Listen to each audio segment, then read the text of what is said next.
Good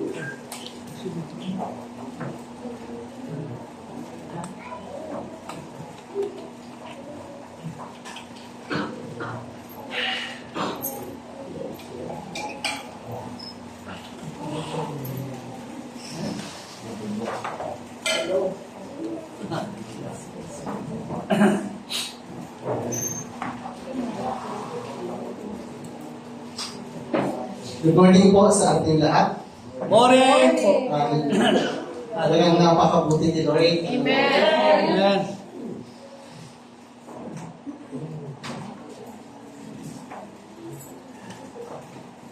Hello. Mas malakas-takas. Ano lang ba? Amen. Purihin po si Lord. Ano ngayong umaga? Sino po yung yung talagang nagagalak? Ano po ngayong umaga? Sino yung talagang nasasabi na hindi lang makapag-worship kay Lord, kundi makadisip din ng kanyang mga salita. Hallelujah! Ano po talagang napakabuti po ng ating Panginoon. Kasalanan ng kanyang biyaya po talaga sa atin. Kung ang mundo, nakapokus sila sa palm, sa mga palaspas, kasi araw ng mga palaspas, naalala nila yung pagpasok pagdating ni Jesus sa Jerusalem, and yung mga tao ay talagang nasasabik kasi ang ini-expect nila ay talagang maghahari na ang Panginoon, literally. Kumbaga parang ganun. Kumbaga that time kasi sila ng pamahalaang Romano. So parang iniisip nila makakalaya na sila doon and mabibuild na yung kingdom ng Panginoong Jesus or yung kingdom ni David. So pagdating ni Jesus Christ, yung mga tao po ay talagang sobra-sobra yung kanilang sigawan, sobra-sobra yung kanilang hiyawan, kusaya, in the highest, pagpalain ang dumarating, yun yung kanilang sigawan. And ano ba talaga yung sinisigaw ng mga tao? Or ano ba talaga yung nasa laman ng kanilang mga puso? Mamaaring minsan may dadadala kang palaspas o alam ng mga palaspas, pero ano yung talagang sinisigaw na ng iyong puso? Yan ba ay talagang pagsamba or pagpupuri sa Panginoon? Dapat tama lagi yung ating isipan. Dapat tama lagi yung ating motibo saan man kung ating ginagawa. Hindi po yun yung ating mensahe ngayong umaga, pero may kinalaman sa pagsamba pa din sa ating Panginoon. Hallelujah. Kung may mga Bible po kayo, buksan niyo po sa aklat ng Romans chapter 12, verse 1 and 2. Ang topic po natin ngayon ay a living sacrifice. Maaaring sa ulo niyo na yung verses nito. Sino nakakasa ulo ng Romans chapter 12, verse 1 and 2? Meron bang nakakasa ulo? Si tatay ako. Talagang minamorize ko na din yan. Romans chapter 12, verse 1, ito basahin po natin. Sabi ko sa NIV version po pa. Therefore, I urge you, brothers and sisters, in view of God's mercy, to offer your bodies as a living sacrifice, holy and pleasing to God. Now, this is your true and proper worship. Sa verse 2. Do not conform to the pattern of this world, but be transformed by the renewing of your mind. But then you will be able to test and approve what God's will is, His good, pleasing, and perfect will. So, pag pinalinan po natin doon sa verse 1, mababasa po natin doon sa unang talata, mabasahin mo niya natin sa Tagalog. Sabi po sa Tagalog, kaya nga mga kapatid, alang-alang sa masaganang habag ng Diyos sa atin, ako'y nakikiusap sa inyo na i-alay ninyo ang inyong sarili bilang isang handog na buhay, banal at kalugod-lugod sa Diyos. Nung ito ang karapat-dapat na pagsamba ninyo sa Diyos. Huwag kayong makiayon sa takbo ng mundo ito, sa halip hayaan ninyong baguhin ng Diyos ang inyong pag-iisip upang maunawaan ninyo ang kanyang kalooban. Sa gayon, magagawa ninyo kung ano ang mabuti, kalugod-lugod, at ganap na kalooban ng Diyos. Amen. So, sa verse 1, makikita po natin dito, sabi niya, therefore, I urge you, brothers and sisters, in view of God's mercy, in view of God's mercy, alang-alang sa masaganang habag ng Diyos. Napag-usapan muna po natin, yung habag ng Diyos. O sabihin natin, God's mercy. Ano po ba yung ibig sabihin ng mercy? Ano ba yung ibig sabihin ng kinahabagan? Kinaawaan. Mamayin yung tulad po natin, halimbawa, sa isang digmaan, at ang isang sundalo ay may nahuli na kanyang kalaban. No, at ang ginawa kasi pag nahuli mo siya, ibig sabihin, mas may power ka na sa kanya. No, magagawa mo na kung ano ang gusto mong gawin sa kanya. Kasi, bihag mo na siya. No? Pero pag sinabi natin kinahawagan, nabihag mo na, pero pinatawad mo siya. No? Pinakawalan mo siya. Ganun po natin may ihahalin tulad ang mercy. Or kaya meron pong nagkasala sa iyo ng mabigat. Tapos pinatawad mo. Yun po yung pagpapakita ng habag. So sabi doon, maging pure of God's mercy. O sino po yung nakaranas ng habag ni Lord? Amen. Tayo po ay nakaranas ng habag ni Lord. Pero tingnan po natin, ano ba yung sinasabi ng Biblia about sa habag ng Panginoon?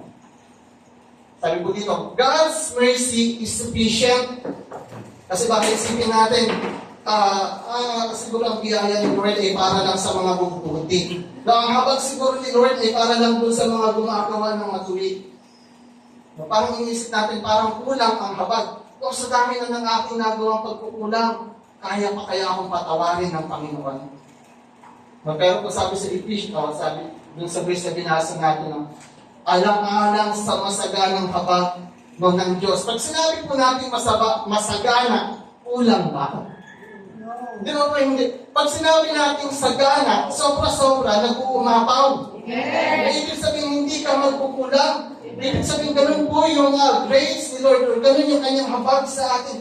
Napakasagana. Nasa time tayo na talagang nandun yung habag ni Lord. Kung na kahit minsan, paulit-ulit tayong nagkakamali. No, pero bawat paglapit natin sa Kanya, nararanasan natin yung Kanyang biyaya, nararanasan natin yung Kanyang habag. Sapagkat mayaman o sagana ang Kanyang habag. Amen. Sabi din po sa Ephesians, chapter 2, verse 4 to 5, no? Subalit napakasagana ng habag ng Diyos at napakadakila ng pag-ibig niya sa atin. Sabi po sa verse 5, tayo'y binuhay niya kasama ni Kristo noong tayo'y mga patay pa dahil sa ating pagsuway. Naligtas na kayo dahil sa Kanya kagandahang loob. Yung kaligtasan po natin ay dahil sa habag ni Lord. O hindi dahil tayo nag-church dito po sa PBNCC. O hindi dahil ikaw ay nag-serve. O hindi dahil ikaw ay musician, kaya ka nakaranas ng habag ni Lord. O kaya ka naligtas. Ano po? Iyan ay biyaya sa atin ni Lord. Iyan po ay talagang habag sa atin Lord. Yan ay talagang makikita natin na talagang kinaawaan tayo ng Panginoon. Isipin po natin, kung wala tayo dito ngayon, ano tayo? Ano kaya yung ginagawa natin? Kung hindi kaya natin naranasan ang habag ng Panginoon, ano po kaya yung kalagayan natin? Siguro iba yung takbo ng ating buhay. Pero salamat sa habag ng Panginoon. Sa kabila ng ating mga dating buhay. Sa kabila ng pagiging masungit. Minsan sa kabila ng dating pagiging mayabang natin, na nakala natin parang kaya na natin lahat. Pero naranasan po natin ang habag ng Panginoon. God's mercy is sufficient. Sabihin nga po natin sa katabi natin, God's mercy is sufficient for us. Paalala sa atin, masagana ang habag ng Panginoon. Next one. Yan. His mercies are new every morning. Kaya mahalin sa uli nila yung verse na to. Lamentations chapter 3 verse 22 to 23. No? Pag-ibig mo, Yahweh, ay hindi nagmamalim. No? Kahabagan mo'y walang kapantay. Ito'y laging sariwa bawat umaga. No? Katapatan mo'y napakasakila. Amen. Kung ganun mo'y pinararanas ng Panginoon ang kanyang habag, no? Ito daw ay laging sariwa. No? Bawat umaga. No, yung habag ng Panginoon kahapon ay iba sa pinararanas niya sa atin ngayon. Amen. Ano po, laging ganun ang nangyanda ni Lord sa atin, laging bago. Sabi nga doon sa verse na Tagalog, laging sariwa. Kaya naman po yung katapatan niya, ay talagang masasabi natin, ang napakadakila. Kasi ang totoo naman po, hindi tayo talagang karapat-dapat no, sa ating Panginoon. Pero dahil sa kanyang habag no, sa atin, sa kanyang awa sa atin, tayo po ay naging karapat-dapat. Natutusin, hindi talaga tayo makakalapit sa kanya dahil sa kanyang kabanalan. Ano po? Pero dahil sa habag ng Lord, nakakalapit na tayo sa kanya. Amen. Ano po? Kung papasin natin no, sa Old Testament, no, pag ikaw ay talagang makasalanan, nakagawa ka ng kasalanan, pagharap mo no, kay, dun sa tabernacle, pag pumasok ka na hindi ka karapat-dapat, patay ka agad. Amen. Isipin na lang po natin kung ganun pa din ngayon, pag ikaw ay makasalanan, pagpunta mo dito sa harap, mamamatay ka na lang. Ang hirap, pero dahil sa kahabagan ng Panginoon, nakakalapit tayo sa Kanya. Nakakalayo tayo sa Kanya. Nakakapanalangin tayo sa Kanya. Yan po ay biyaya ng Panginoon. Wala tayo talagang dapat may ipagyabang.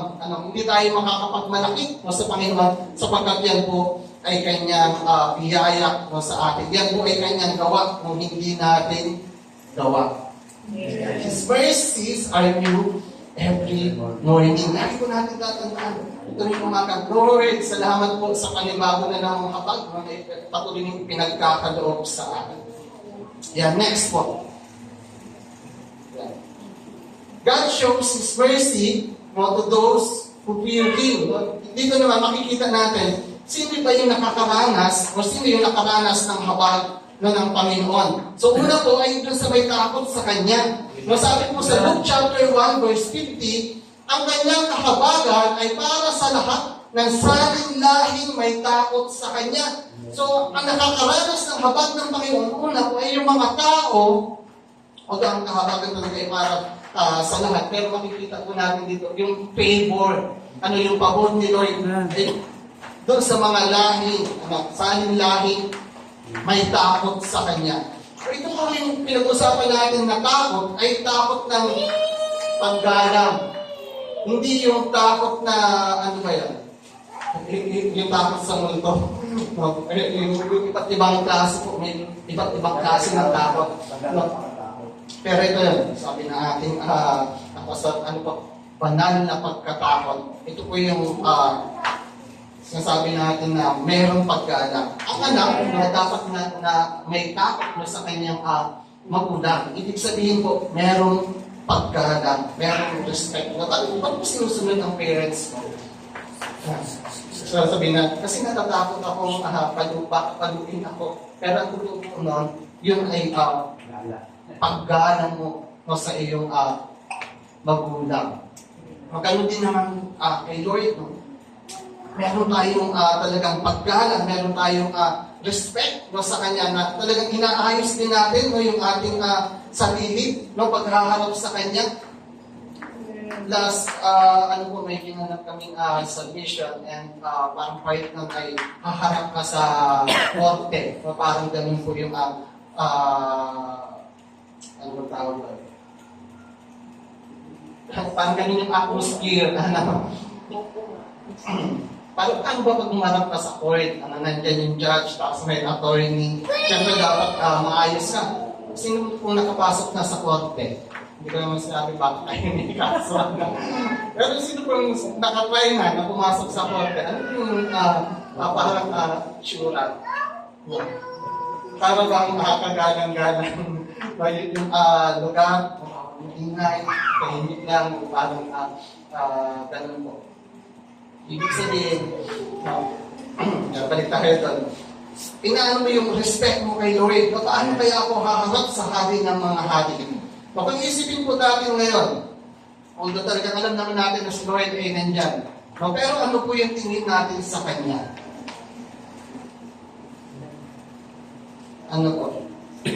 Pag nandiyan yung hari ng mga hari, sometimes kasi, minsan iniisip po natin, ay si Lord ay ating Savior lang, na tagapagligtas. Siya ay friend, kaya body-body lang. Okay lang kahit tanggap naman ako ni Lord. Pero minsan isipin din po natin na ang Diyos na pinaglilingkuran natin ay hari ng mga hari at dapat natin siya kilala. Anyway, ano lang po natin. Pero yung sabi dito, ang kanyang kahabagan ay para sa lahat ng saling-laring may takot sa Kanya. Na mabuting bagay po yung magkaroon ka ng banal na takot sa ating Panginoon. Ibig sabihin, susundin mo po ano yung nais niya sa inyong buhay. And next po, sino nakakaranas pa ng habag ni Lord? Ang habag ni Lord ay nararanasan ng mga taong kanyang nais iparanas. Whom He chooses. Kung sino yung nais ni Lord na paranasan niya ng kanyang habag, ay nakakaranas po ng kanyang habag. So sabi sa Romans 9, verse 15, pagkat ganito ang sabi niya kay Moses.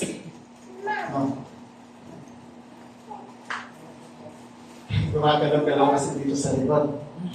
Ayan. Mahahabag ako sa nais kong kahabagan at maaawa ako sa nais kong kaawaan. So ang habag po ni Lord ay doon sa nais niyang bigyan ng kanyang habag. Tingnan po natin ng mga sarili po natin. Ano po? Sabi ko kanina, naranasan niyo po ba yung habag ng Panginoon? Dahil yun sa kanyang nais. Nais niyang kahabagan ka.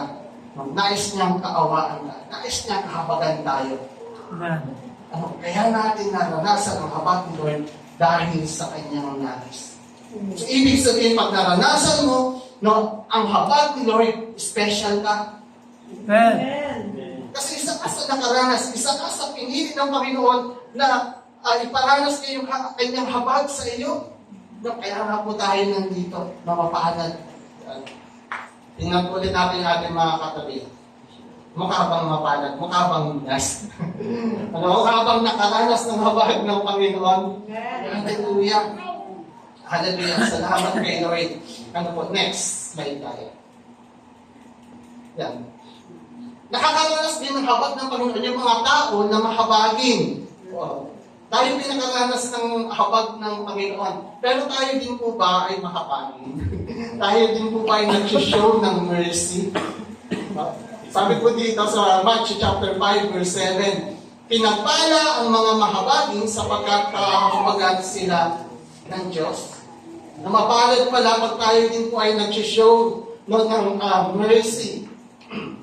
Or baka naman po yung kapatid natin sa pananampalataya ay hindi pa natin mapatapag ngayon. Kapag naman sana.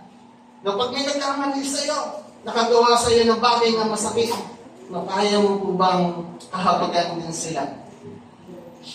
Ano po?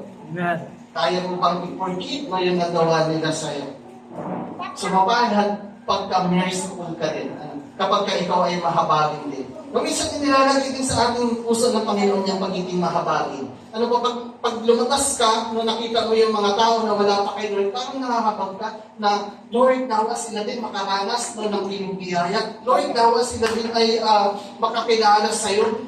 Lord, nawa sila din po ay, kumbaga, makasama namin sa paglilingkod sa pagsamba sa inyo.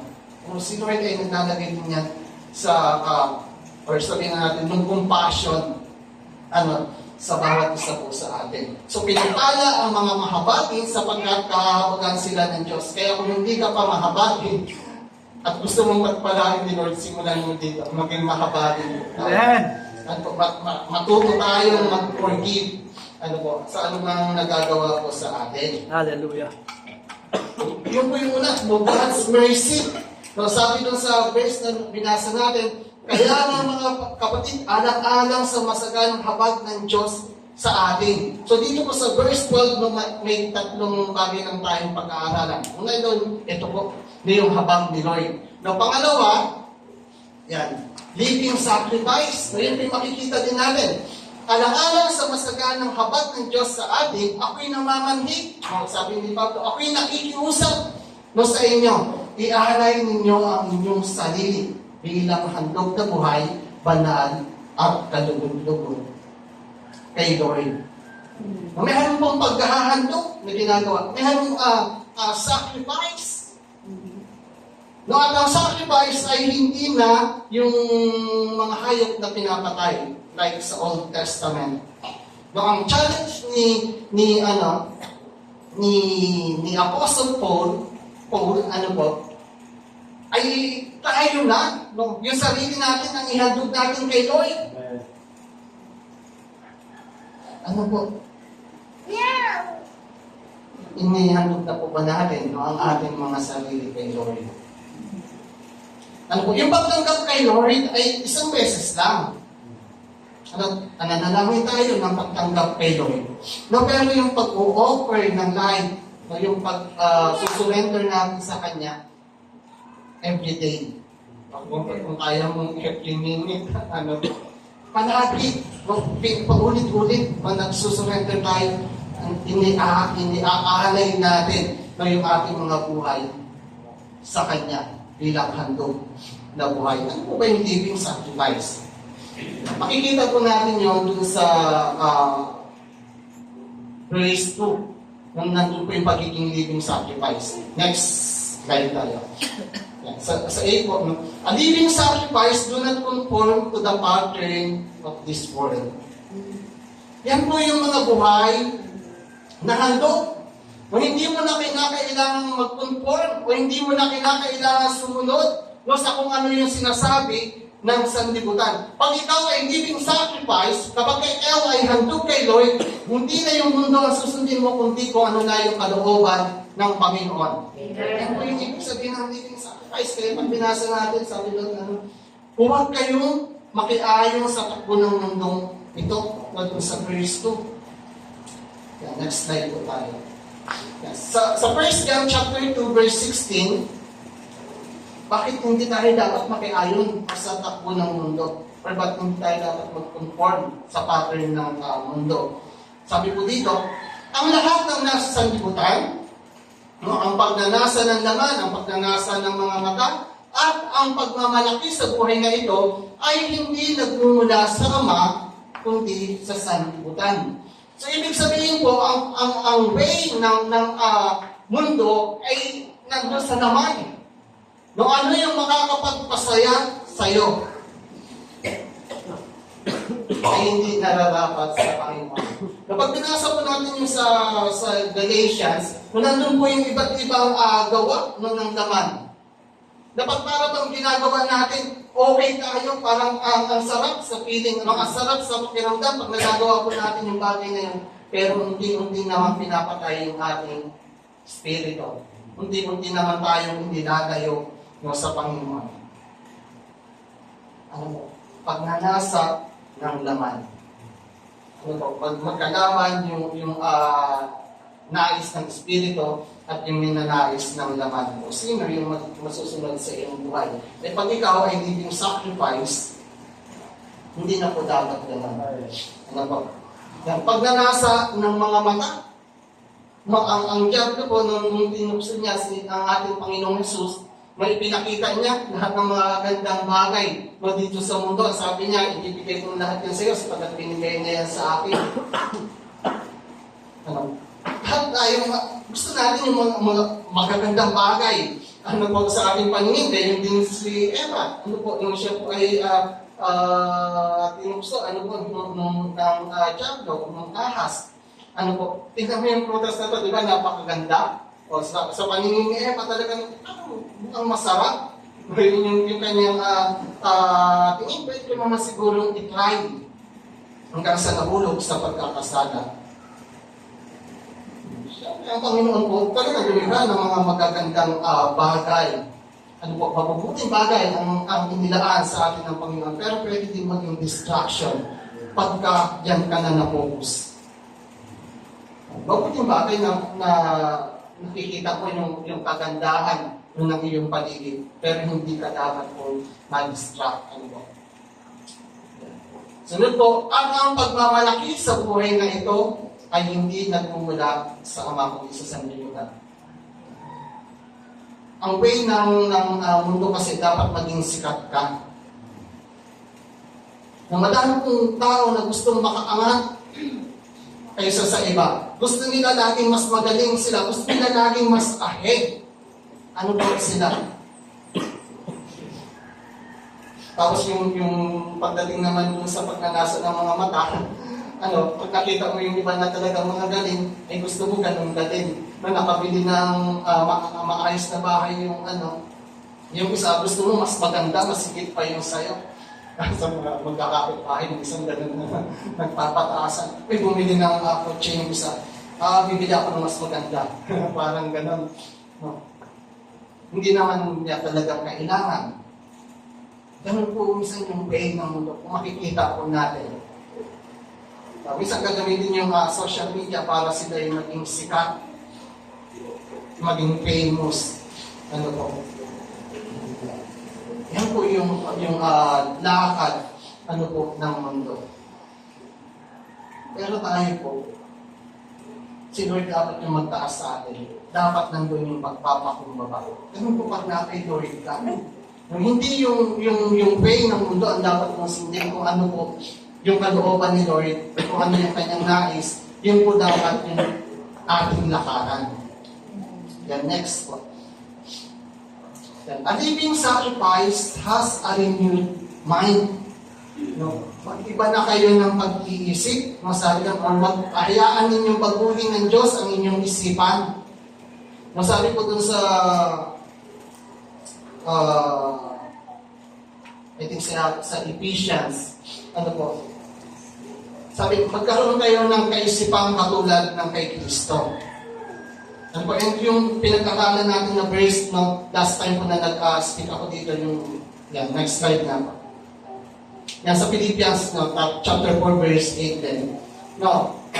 Bilang pagtatapos, mga kapatid, lagi ninyong isa-isip ang mga bagay na karapat-dapat at kapuri-puri, mga bagay na totoo, marangal, matuwid, malinis, kaibig-ibig, at kaganang-ganang. So, ibig sabihin po yung mga taong naihandog ang kanilang buhay sa Panginoon, ang living sacrifice, dapat nababago na yung kaisipan natin. Hindi na yung kaisipan natin dati.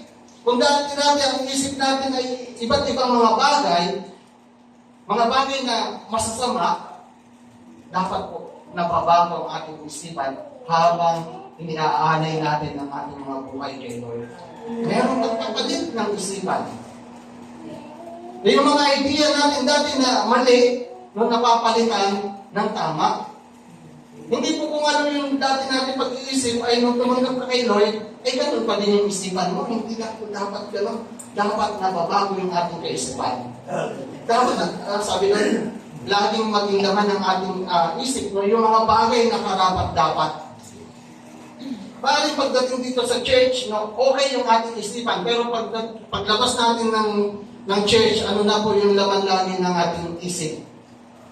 Mga bagay pa din ba na karapat-dapat at kahuli-huli? Mga bagay pa din ba na totoo? Mga marangal, matuwid, malinis, kaibig-ibig, at kagalang-galang. Ano na po yung laman ng ating isipan ngayon? Dapat po meron nababago. Sabi din po sa Corinthians, yung mga taong nakipag-isa na sa Panginoon ay isa ng bagong nilalang. Wala na yung dati niyang pagkatao, siya ay bago na. So, ibig sabihin po, hindi na tayo dapat manatili doon sa old nature natin, kundi doon na tayo sa bago.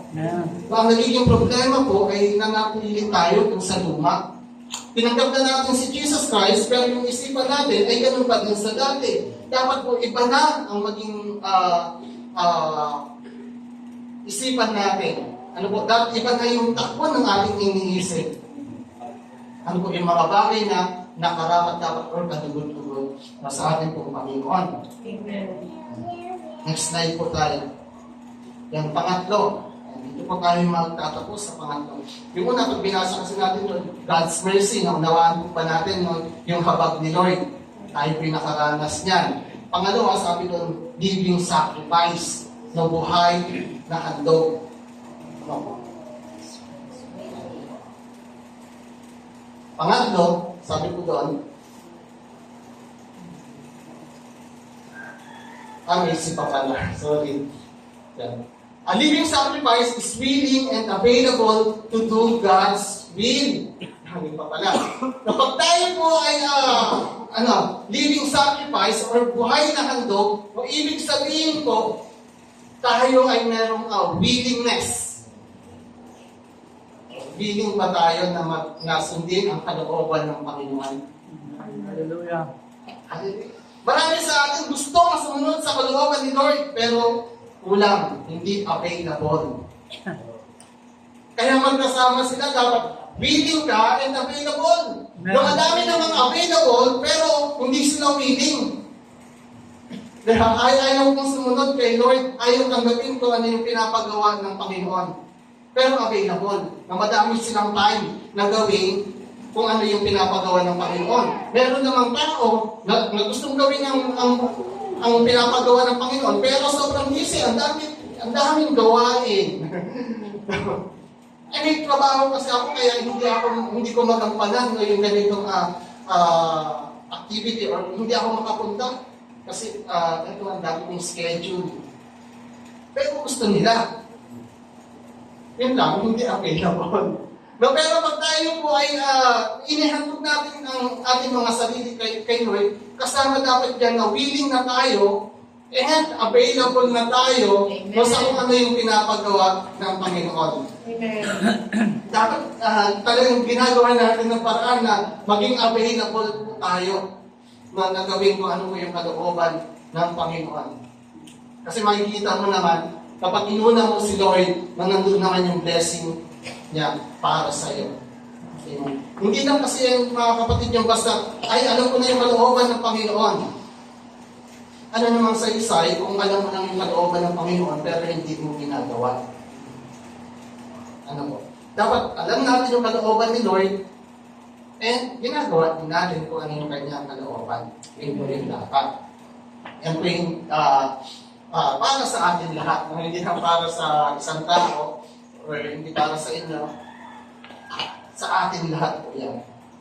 Ito'y pagtuturo din sa akin. Yan. Pangatlo. Yan. True and proper worship.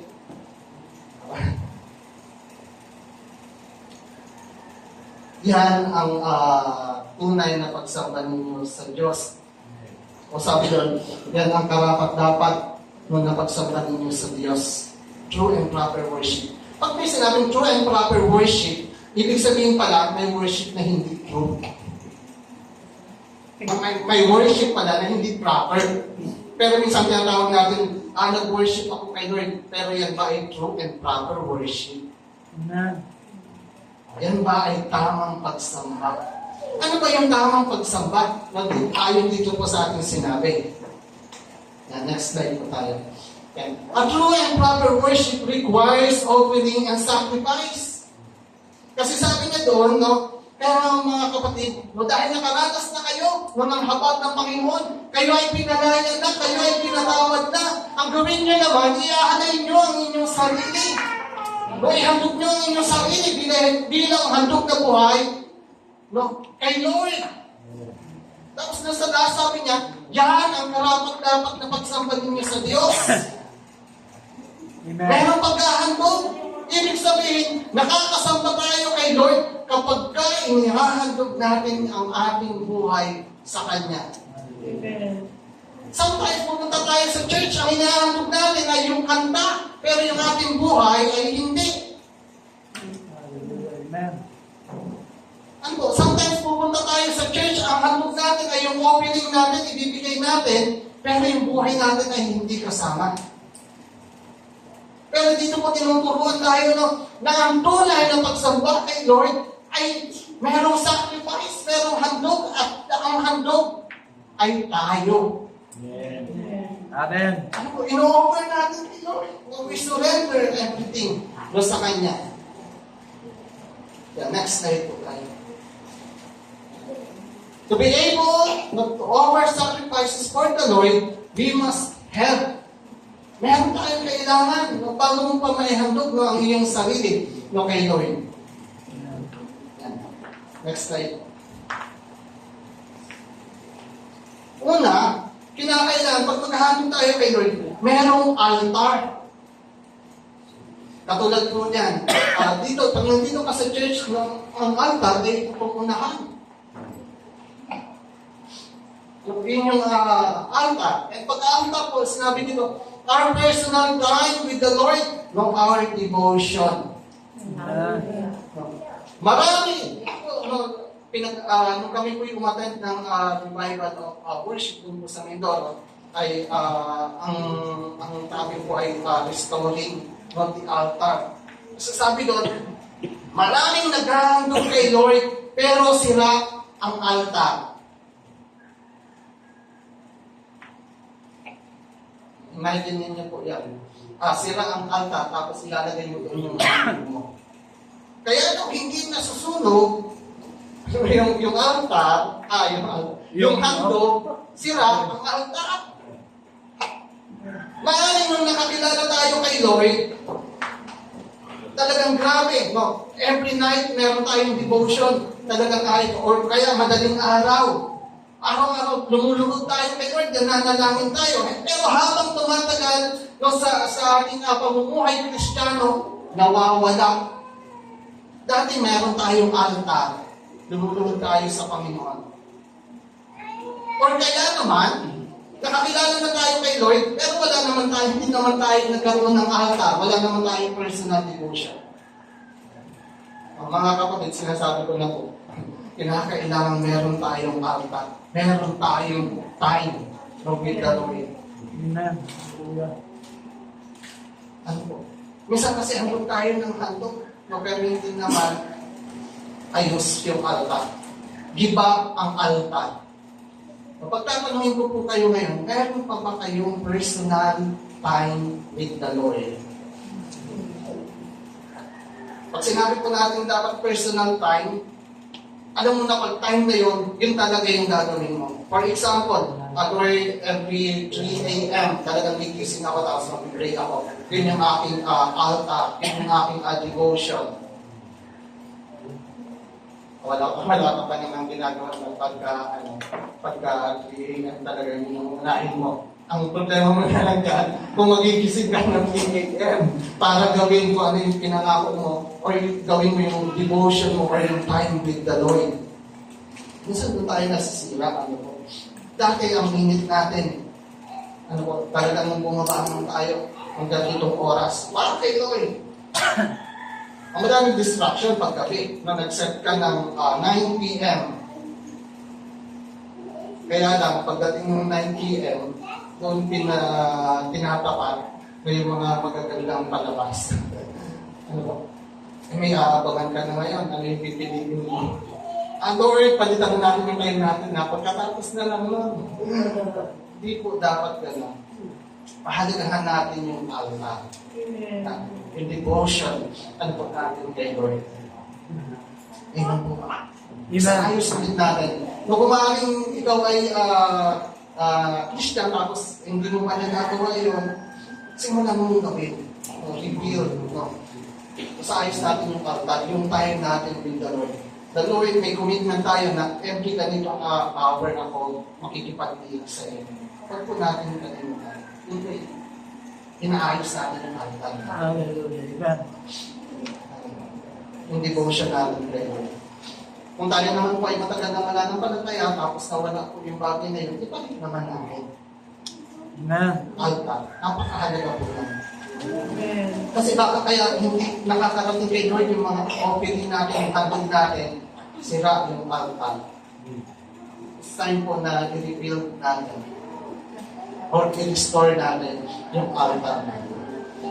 Pangalawa, syempre, pag nandiyan na yung altar, hindi din masusunog ang handog pag walang ang gatong pag walang fuel. Masabi kanina, ano po? Yung nag-fuel, ano yung gatong natin ay yung mga bagay na sinusurrender natin kay Lord. Yung ating mga kahinaan. Yung mga iba't ibang bagay na nararanasan natin. Minsan yung mga pagsubok natin. Yun po yung nagkagatong. Ano, kaya merong surrendering na palagi. Merong pagsusuko na ng ating buhay sa Panginoon. Every time na nalapit tayo kay Lord, we surrender. Kasi yan yung gatong. Ano po?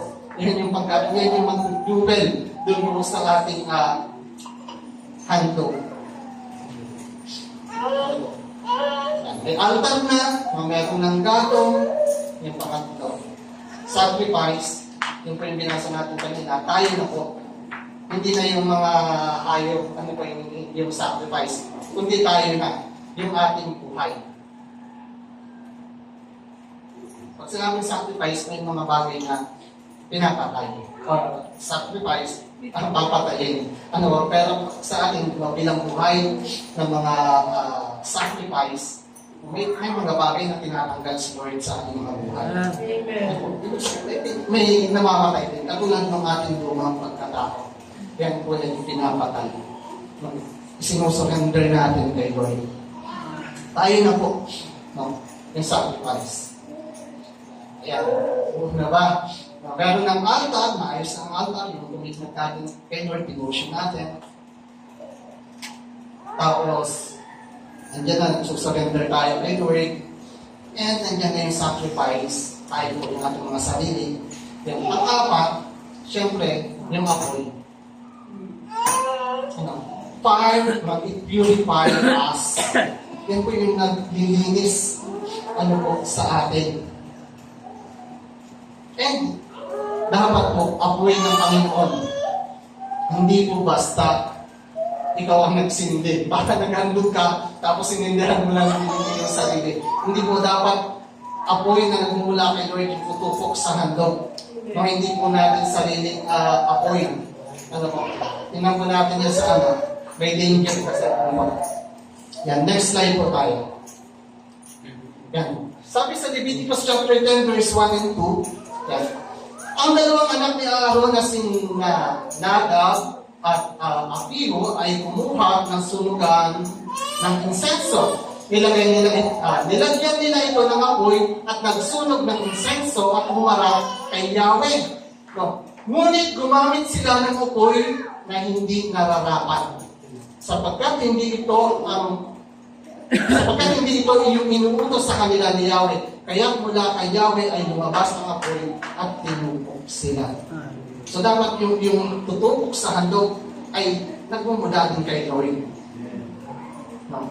Isang babala na dito po sa mga anak ni Aaron. Yung paggalang, yung pagsunod po kay Lord. Kasi sila mga priest sila. Pero yung bagay na ginawa nila, hindi naman yung utos ni Lord. Gumamit sila ng apoy na hindi nararapat. Ganun din naman sa atin po. No? Dapat apoy ni Lord yung tumupok po sa atin. The next verse po tayo. Sa Malachi chapter 3 verse 3, sabi niya po doon, darating siya at mauupong tulad ng isang tagapagdalisay ng pila. Dadalisayin niya ang mga anak na lalaki ni Levi katulad ng ginto at pila at sa pamamagitan nito ay magiging karapat-dapat ang kanilang handog kay Yahweh. Marami pong sinasabi ang Bible pagpatungkol po sa apoy. No? Sabi doon sa ibang mga verse, yung ating pananampalataya ay pinararaan sa apoy na para malaman kung talagang dalisay. No, ganun din naman yung ating mga buhay. No, yung apoy na nagmumula sa Panginoon, yun po yung nagdadalisay sa atin. Sabi po dito, si Lord po ay katulad ng isang tagapagdalisay ng pila. No, ang ginagawa po pala yan. Sabi po nung isang nag-share, nung lingkod din ni Lord, nung nag-share. No, isang tao daw po na nagtataka siya. bakit nilalungkulan ni Lord na siya ay tagapagdalisay ng pilak? So pumunta po siya doon sa isang lugar na ito po yung ginagawa. So ang ginagawa daw po talaga nung nag-purify ng silver, ay talagang siyempre papakakulin muna. Na after ng papakoy, po siya at babantayan niya na yung kanyang pinupurify. Kung binabantayan niya yung pila, kasi dapat daw tama yung apoy, tama yung init, na hindi pwedeng bumaba yung temperature o masyadong tumaas. At sabi doon, pinagmamasdan, talagang nakaupo lang yung tagapagdalisay at pinagmamasdan at tinitingnan na yung kanyang impila na tinatalisan yung silver. Dahil agad, kasi ilang oras na nakaupo ka lang doon, tapos titingnan mo, babantayan mo, ganun daw po yung Panginoon sa atin. No, kagaya ng isang tagapagdalisay na pilak. Talaga, sinusubaybayan niya tayo, tinitingnan niya tayo. At siya po yung dumadalisay sa atin. Amen. Sabi nung taong pumunta po doon, tinanong niya yung tagapagdalisay ng pilak. Sabi mo, paano mo naman malalaman na okay na? Yung silver, paano mo nalaman na na-purify na yun? Sabi daw po nung nag-purify na yun, nung nag-refine nung silver, ang sabi niya, paano nakita ko na yung mukha ko doon sa silver? Diba? Ganun po. So, ibig sabihin, tayo po ay talagang purify na pag nakikita na ni Lord yung kanyang sarili sa atin. So, kahit yung ibang tao, pag nakikita na yung mga katangian ni Lord sa atin, yun po yung time na talagang tayo na purify na. At yan po ay trabaho ni Lord. Hindi natin kayang linisin ang ating mga sarili. At sa atin lang ay isurrender na yung ating mga buhay sa Kanya. Napakagandang challenge sa atin ngayong umaga. Ngayon, ang tanong po, sino yung nagnanais na siya po ay maging living sacrifice? Amen. Hallelujah. Hallelujah. Nag-aralan po natin kung ano yung buhay ng taong naghandog ng kanyang sarili kay Lord. Hindi na makikipag-compromise or hindi na susunod sa pattern ng world.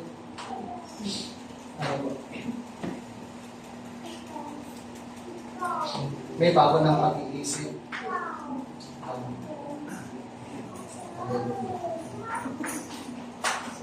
Pero ang pinaka-point ko, nakasamba ba tayo talaga kay Lord? Baka minsan, ang offer lang natin ay mga bagay na nasa atin. Pero yung buhay natin, hindi natin yung-offer sa Kanya. Sabi doon, true and proper worship ay kung inihandog natin yung ating buhay para kay Lord. Tayo ba ito ngayon?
Naroon po tayo ng talagang pagsisiyasa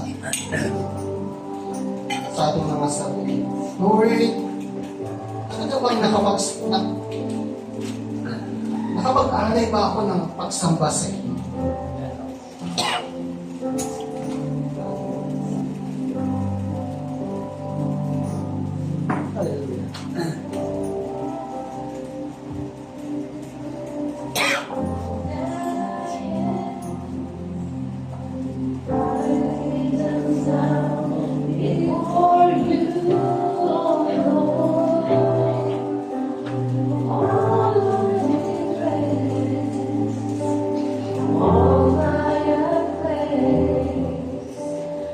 joy in the waiting.